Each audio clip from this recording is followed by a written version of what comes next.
Welcome, dear aspirants. Today, we are going to talk about the third नास्तिक दर्शन, बौद्ध दर्शन. आज हम बात करेंगे तीसरे और लास्ट नास्तिक दर्शन की, जिसका नाम है बौद्ध दर्शन. So, without any further delay, let's begin our today's class. बौद्ध दर्शन. बौद्ध दर्शन was founded by whom? बौद्ध दर्शन was founded by Gautam Buddha, one of the most influential philosophical and spiritual traditions in the human history. बौद्ध दर्शन एक बहुत ही popular रहा है दर्शन और बहुत ही स्पिरिचुअल ट्रेडिशनल बेस रहा है. अगर आपको पता हो तो हमारे सम्राट अशोक, जिन्होंने बैटल जीतने के बाद, पूरे इंडिया को जीतने के बाद भी अपना किंगडम छोड़ दिया था, उन्होंने बौद्ध दर्शन को अपनाया था. सबसे पहले जानते हैं गौतम बुद्ध के बारे में.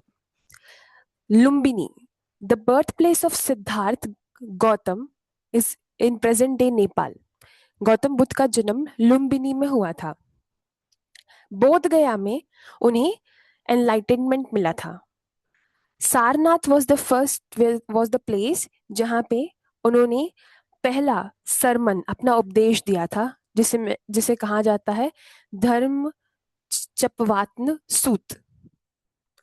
और फोर्थ इज कुशीनगर. ये वो जगह है जहां पे उन्होंने निर्वाण को प्राप्त किया था. निर्वाणा उन्हें मिला था और वो पास्ट हो गए थे at the age of 80.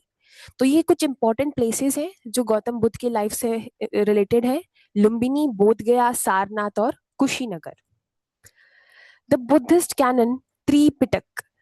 The Tripitaka, the three basket, is the foundational scriptural collection of Theravada Buddhism preserved in the Pali language. It organizes the Buddha's teaching into three major divisions. Tripitaka क्या है? एक scripture है, foundational scripture है of Buddhism, जिसे लिखा गया है इन पाली language. इसमें बुद्धा के टीचिंग को थ्री मेजर डिविजन्स में बांटा गया है. किसमें? इन त्रिपिटक. पहला है विनय पिटक, दूसरा है सुत्त पिटक और तीसरा है अभिधम्म पिटक.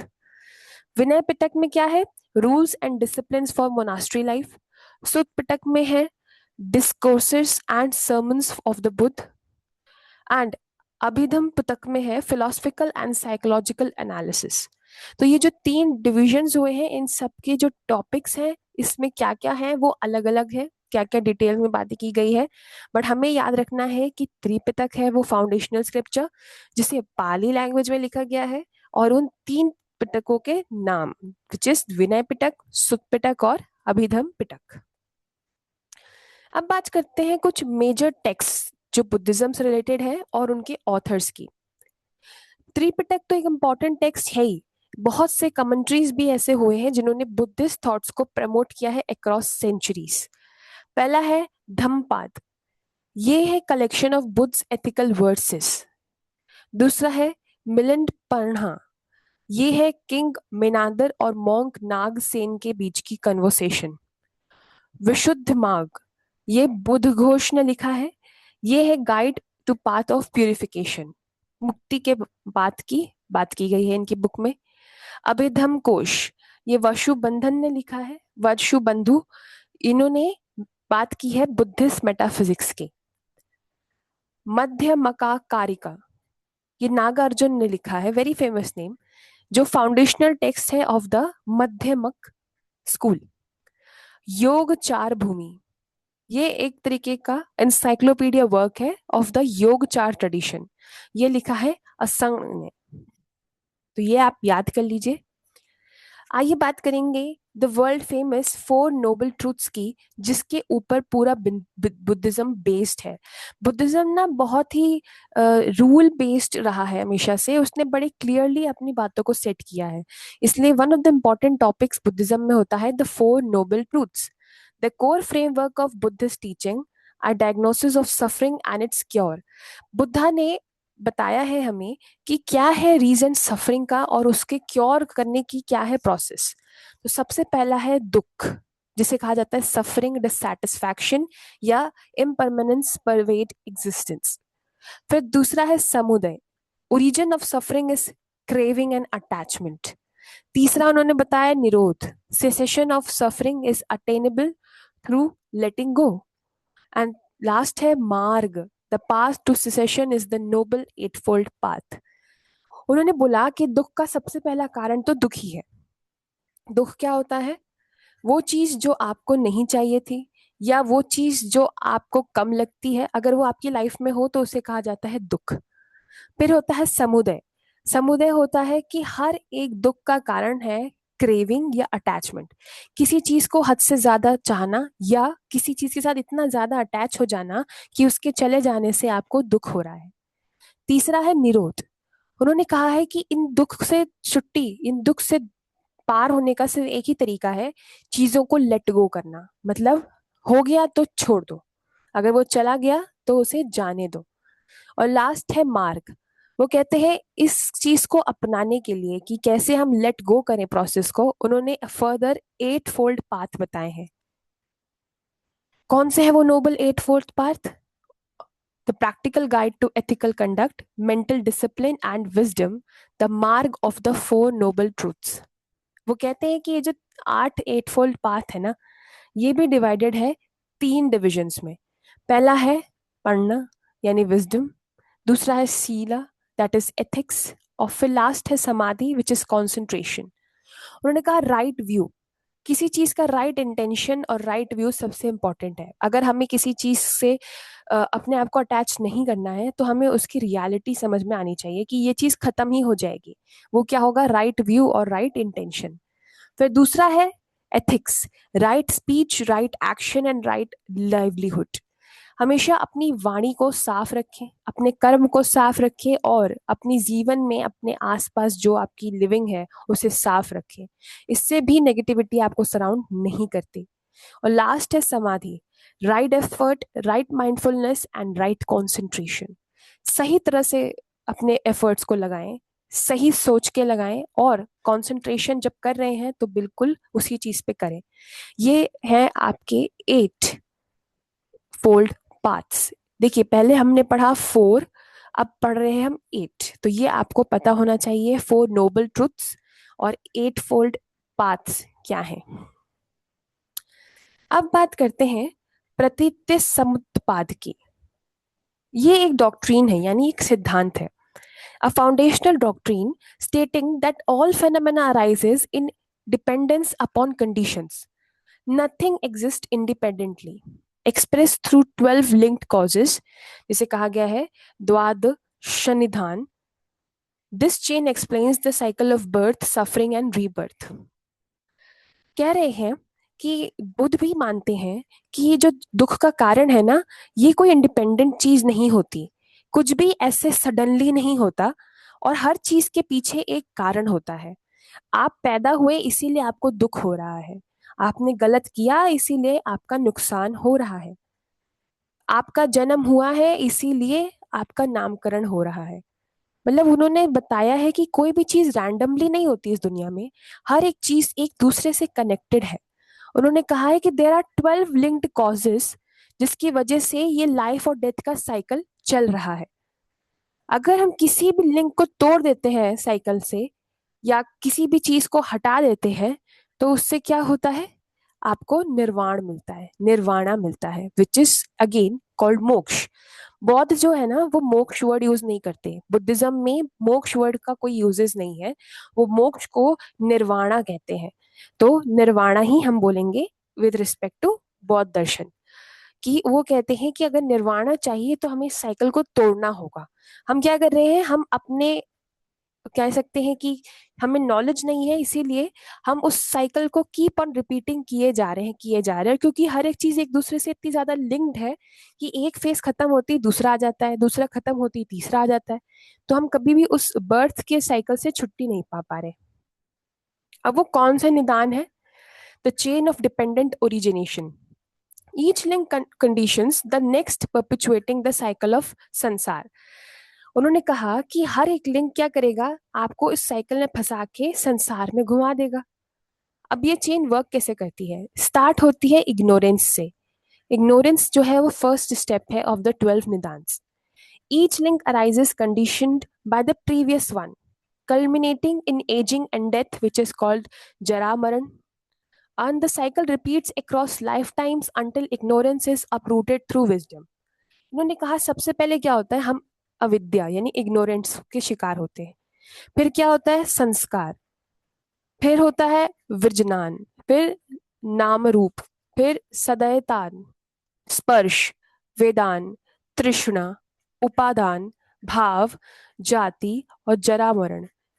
उन्होंने कहा कि पहले हम इग्नोरेंस के शिकार होते हैं, फिर हम क्या करते हैं, हमारे अंदर वोलेटेशनल फॉर्मेशंस होती हैं, फिर हमें कॉन्शियसनेस आ जाती है, फिर हमारा एक नेम और एक फॉर्म होता है, हमारे सिक्स सेंसेस बनते हैं, हमें कांटेक्ट, हम स्पर्श करके समझने लगते हैं, हमारे अंदर फीलिंग्स ग्रो करती हैं, हम चीज़ों को क्रेव करने लगते हैं कि मुझे ये चाहिए वो चाहिए, हम उनके साथ क्लिंज करने लगते हैं कि मेरा पेन, मेरी लाइफ, मेरे माता पिता, मेरा प्रॉफिट।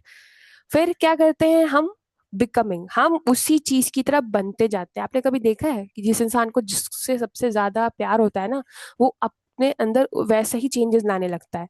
फिर क्या होता है, फिर फाइनली हमारा बर्थ होता है, और फिर हम एज करके डेथ को पाते हैं। तो ये जो चीजें है ना, ये एक साइकिल ऑफ लाइफ में हम फंस गए हैं, क्योंकि सबसे पहली इंपॉर्टेंट चीज जो फर्स्ट स्टेज है इसकी, अविद्या, हमें इग्नोरेंस है। इसीलिए बुद्धिज्म कहते हैं, गौतम बुद्ध ने बोला है कि अगर हम इस चेन को तोड़ना चाहते हैं ना, तो सबसे पहले ये इग्नोरेंस को हमें हटाना होगा अपने अंदर से। फिर वो बात करते हैं त्रिरत्न की, the three jewels, the central refuge of all Buddhist practitioners, the foundation of Buddhist identity and practice. Buddha, Dharma और संघ, ये है वो तीन रत्न यानी थ्री जूल्स, जिसके वजह से इंसान को अ, अपनी लाइफ से, उस लाइफ के साइकिल को तोड़ के एक स्टार्ट करना, कहते हैं ना कि किसी चीज को शुरू करने के लिए कोई जगह बताओ, तो वो ही है ये तीन रत्न। These three places will help a person to attain nirvana. Buddha यानी कि द एनलाइटेंड वन, उनकी बातें, उनकी टीचिंग्स को समझना। धर्म, उनके टीचिंग्स को फॉलो करना। और संघ, जो भी उनको ऑलरेडी फॉलो कर रहे हैं उनकी कम्युनिटी में मिक्स हो जाना। जैसी संगत वैसी रंगत वाला जो कॉन्सेप्ट है ना, वही बता रहे हैं वो। फिर आता है द त्रिकाया डॉक्ट्रिन। अगेन बुद्धिज्म में एक और सिद्धांत है त्रिकाया का। उन्होंने कहा है, a Mahayana framework describing the three bodies of Buddha representing different dimensions of enlightened existence.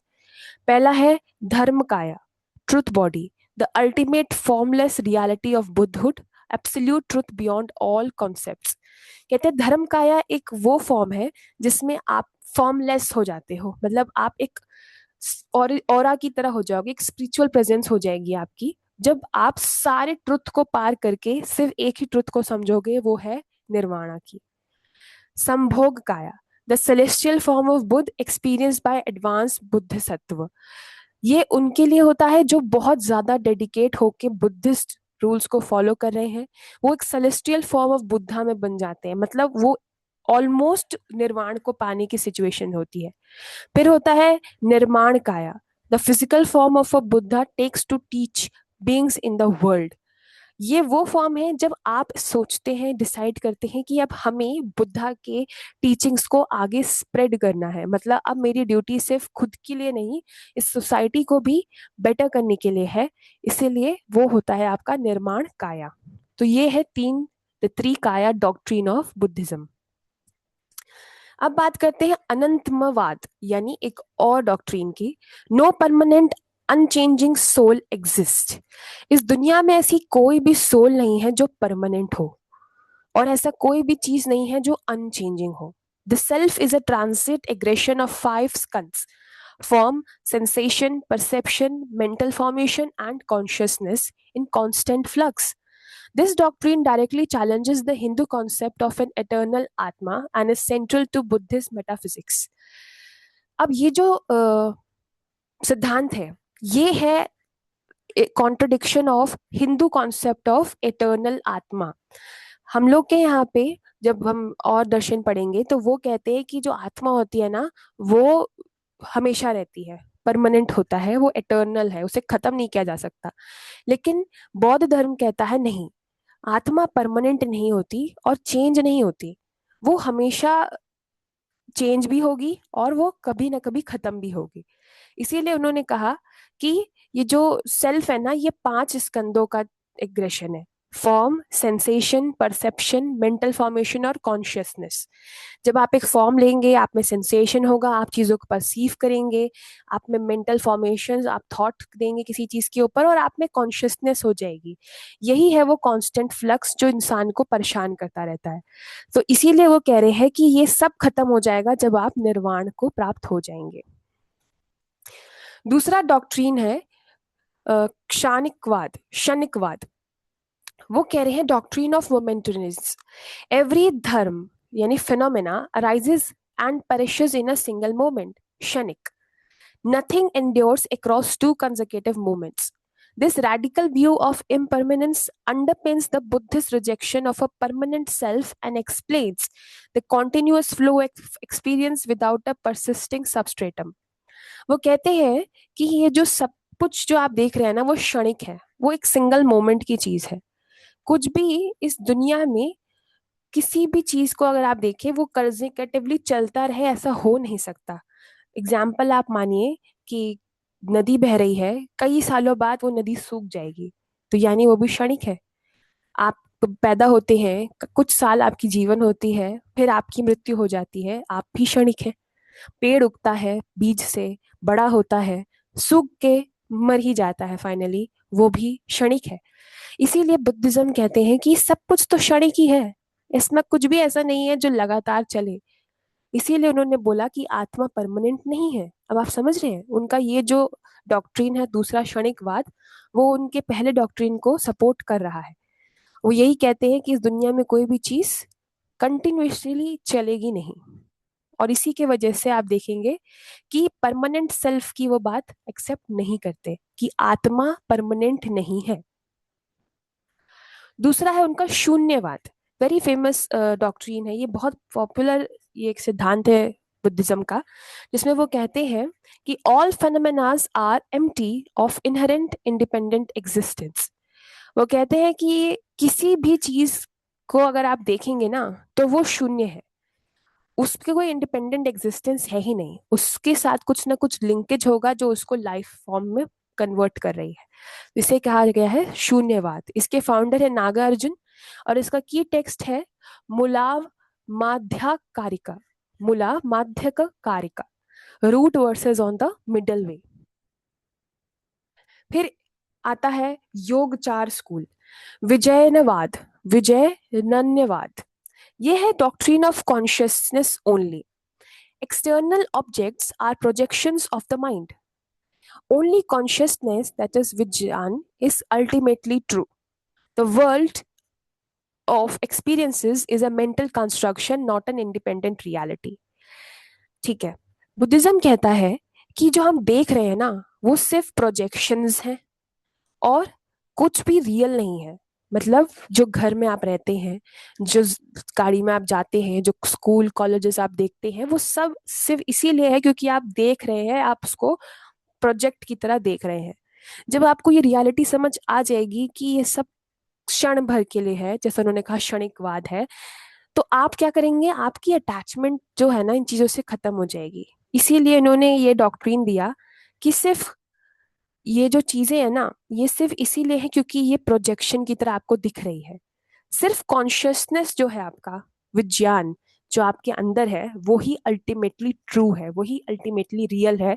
अगर आप उसको अविद्या यानी इग्नोरेंस से हटा के उसमें नॉलेज डालेंगे ना, तो आपको रियल वर्ल्ड दिखने लगेगा। असंग्र फाउंडर थे, ऑथर योगचार भूमि शास्त्र। ये असंग थे फाउंडर ऑफ दिस डॉक्ट्रीन। इन्होंने ऑथर किया है योगचार भूमि शास्त्र। वसुबंधु, ये ब्रदर थे ऑफ असंग, और इन्होंने लिखा विमशतिका एंड त्रिमशिका। ये 2 टेक्स्ट इन्होंने लिखे हैं और ये इस सिद्धांत के को फाउंडर रहे हैं। अब बात करते हैं 4 मेजर स्कूल्स ऑफ बुद्धिज्म की। पहला है वैभिषिका, दूसरा है शौत्रानिका, तीसरा है योगचार, और लास्ट है मध्यमका। जो वैभाषिका है वो एक्सट्रीमली रियलिज्म के ऊपर है। Objects exist independently of perception, वो ये कहता है। सौत्रानिका कहता है representative realism, we perceive mental representations of external objects. वो कहता है कि ये जो तुम्हारी आंखें है ना, ये प्रोजेक्टर है। जो तुम देख रहे हो ना, वो सिर्फ एक स्क्रीन पे चल रही प्रोजेक्ट, एक मूवी की तरह है। जिस दिन तुम अपनी आंखें बंद करके मेडिटेशन करोगे ना, उस दिन तुम्हारे सामने ये सब कुछ खत्म हो जाएगा। तो दिस इज शौत्रांतिका का objective. Yogachara, idealism, mind only, external world is a mental projection. Same, इन्होंने कहा कि सिर्फ माइंड आपका रियल चीज है, अदरवाइज जो आप देख रहे हैं वो सब क्या है, प्रोजेक्शन है आपके दिमाग का। Madhyamaka, middle path, all phenomena are empty of inherent existence. Again, कोई भी चीज की कोई इंडिपेंडेंट एग्जिस्टेंस है ही नहीं। उसके हर एक चीज के पीछे एक कारण है जो उसको वैसा दिखा रहा है जैसे वो है। तो these are the four major schools of Buddhism. इन्होंने अपनी टीचिंग्स को ऐसे चार पार्ट में बांट दिया है ताकि आप लोग को समझ आए कि बुद्धिज्म कहना क्या चाहता है। फिर है पहला स्कूल की बात करें, Vaibhashika, external realism. Vaibhashika school associated with the Sarvastivada tradition holds the external objects exist independently of perception. All dharms, past, present and future, are real. कह रहे हैं कि ये जो स्कूल है ना, ये कहता है एक्सटर्नल ऑब्जेक्ट्स एग्जिस्ट करते हैं और ये इंडिपेंडेंट होते हैं ऑफ परसेप्शन। ये पास्ट प्रेजेंट फ्यूचर क्या है, सच है। Key claim, perception directly apprehends real external objects. इनका टेक्स्ट है महाविभाष, द ग्रेट कमेंट्री। तो ये पहला स्कूल था। दूसरा स्कूल है सौत्रांतिका, जो कहता है कि एक्सटर्नल ऑब्जेक्ट्स एग्जिस्ट करता है but we only perceive them through the mental representations, यानी आकार, नॉट द ऑब्जेक्ट देमसेल्व्स। हम क्या कर रहे हैं, हम उसके फिजिकल फीचर्स को देख पा रहे हैं पर एक्चुअली में वो ऑब्जेक्ट्स है ही नहीं। The school relies on the sutras rather than the abhid Abhidharma commentaries. इनका की क्लेम है perception is indirect, meditated by mental images. Basically ये हमारा दिमाग है जो हमें भ्रमित करके ना वो मेंटल इमेजेस बनवा रहा है। Distinction, it rejects the वैभाषिक view of direct perception. जैसा अभी हमने पढ़ा, वो कहता है कि जो है वो सच है, लेकिन शौत्रांतिका कहता है नहीं, जो दिख रहा है वो सच नहीं है, वो जस्ट हमारा मेंटल एक तरीके से प्रोजेक्शन से हम सिर्फ उनके आकार यानी उसके फिजिकल आउटलुक को ही ऑब्जर्व कर पा रहे हैं। Yogachara, idealism, mind only, Chittamatra. ये कह रहा है the external world has no independent reality, all experience is a construction of consciousness. The school analyses 8 types of consciousness including the storehouse consciousness. उन्होंने कहा है कि भाई किसी भी एक्सटर्नल चीज का कोई इंडिपेंडेंट रियलिटी है ही नहीं। जो बन रहा है वो इसीलिए है क्योंकि हमारे कॉन्शियसनेस उसको वैसे प्रिज्यूम कर रहा है। The school analyses 8 types of consciousness. उन्होंने इनका की डॉक्ट्रिन है विजयनवाद, की कॉन्सेप्ट है Alaya vijnana, store house of karmic seeds. Founders है असंग एंड वासु बंधु, सेम वही जो फर्स्ट स्कूल के थे। नाउ मध्यम का, the middle path, avoids the extremes of externalism, permanent existence, and nihilism, total non-existence. All phenomena are empty of inherent nature, स्वभाव, yet conventionally real. कहते हैं ये जो ऑल चीजें है ना, ये है तो एम्प्टी, लेकिन ये रियल है। एम्प्टी है, रियल है का क्या मतलब है, शून्य है। यानी कि जो आप चीजें देख रहे हो ना, ये एग्जिस्ट तो करती है बट इसका कोई एज सच अपना कुछ नेचर है नहीं। ये एक जीरो की तरह है आपकी लाइफ में, मतलब इसके होने ना होने से आपके लाइफ में फर्क नहीं पड़ने वाला है। इसलिए ना ही ये परमानेंट एग्जिस्टेंस की बात करता है और ना ही ये टोटल नॉन एग्जिस्टेंस की बात करता है, यानी एक्सट्रीम केसेस के साथ नहीं है ये कहता है चीजें हैं भी, दिख भी रही है, लेकिन उनकी आपकी लाइफ में इंपॉर्टेंस ही नहीं है। इसके फाउंडर है नागार्जुन, सेंट्रल टेक्स्ट है मूला मध्य मकारिका, और की ये डॉक्ट्रिन है शून्यवाद, एम्प्टीनेस, यानी ये सब शून्य ही है। एक पीवाईक्यू क्वेश्चन देख लेते हैं। 4 नोबल ट्रुथ्स के ऊपर क्वेश्चन आया है, प्रत्यय समुत्पाद के ऊपर क्वेश्चन आया है, मध्यमा और योगचार के ऊपर क्वेश्चन आया है, अनंतमवाद के ऊपर क्वेश्चन आ चुका है और क्षणिकवाद के ऊपर भी क्वेश्चन आ चुका है। So these topics are very important.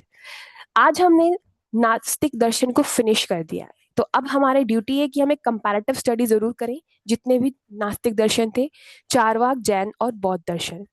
सबसे पहले सोल। चारवाक कहता है कि सोल यानी आपकी आत्मा कुछ और नहीं है, शरीर ही है। जिस दिन शरीर खत्म उस दिन आत्मा भी खत्म। जैन जैन कहते हैं कि ये तो जीव है, इटर्नल है और कॉन्शियसनेस है, ये है सोल। बुद्ध कहते हैं कि ये कोई परमानेंट सोल नहीं होती, ये क्या होता है कि भाई जब एक टाइम बाद सबको शून्य होके खत्म ही हो जाना है। कर्म रिजेक्ट करता है चारवाक, कहता है कोई अगला जन्म पिछला जन्म है ही नहीं, तो कर्म की थ्योरी होगी कैसे लागू। जैन एक्सेप्ट करता है, वो कहता है ये आपके सोल के साथ कनेक्टेड होती है। इन्होंने अपनी वो थ्योरी दी थी ना, पार्टिकल थ्योरी, कि आप जैसा कर्म करते हो वैसा फल आपके ऊपर आ जाता है। और बौद्ध क्या कहता है, वो भी एक्सेप्ट करता है, वो कहता है कि ये जो चेन है ना बर्थ रीबर्थ का, ये इसी वजह से है कि हम इस कर्म में फंस चुके हैं। रीबर्थ चारवाक बिल्कुल रिजेक्ट करता है, जैन एक्सेप्ट करता है और बौद्ध भी एक्सेप्ट करता है। वो तो खुद कहता है कि ये जो रीबर्थ और बर्थ का साइकिल है, ये इतना इंटरलिंक्ड है कि जब आप एक भी चीज को हटा देंगे ना, आपको निर्वाणा मिल जाएगा। लिबरेशन। चारवाक टोटली रिजेक्ट करता है मोक्ष को, वो कहता है मोक्ष जैसी कोई चीज ही नहीं है, शरीर खत्म, मृत्यु हो गई, इंसान खत्म, आत्मा खत्म। जैन कहता है मोक्ष होता है जब आप कर्म से रिलीज हो जाएं, वो कर्म का साइकिल से आप रिलीज हो जाएं, तब आपको मोक्ष मिल जाएगा। और बौद्ध कहता है कि निर्वाणा, यस, निर्वाणा तब होता है जब आपको अपने दुखों से मुक्ति मिल जाए। वो दुख से मुक्ति कब मिलेगी, जब आप चीजों को लेट गो करने की आदत को अपना लें। So yes, that's it for today. आज हमने नास्तिक दर्शन पूरा कर लिया। होप आपको समझ आया हो नास्तिक दर्शन। नास्तिक दर्शन तीन होते हैं, चारवाक, जैन और बौद्ध। बौद्ध थोड़ा सा ज्यादा कॉम्प्लेक्स रहा क्योंकि काफी चीजें इसमें, काफी सिद्धांत थे, लेकिन इतना मुश्किल नहीं है। आप उसको बस ऐसी समझिएगा कि बौद्ध भी यही एक्सेप्ट करता है कि अगर आप लाइफ और डेथ के साइकिल में फंसे रहेंगे तो कभी निर्वाणा आपको नहीं मिलेगा। सो दैट्स व्हाट बौद्ध दर्शन थिंक्स। एंड आई होप आपको क्लियर हो गया हो नास्तिक दर्शन। अगली क्लास से हम आस्तिक दर्शन की बातें करेंगे, जानेंगे कि क्या डिफरेंस है दोनों दर्शन में।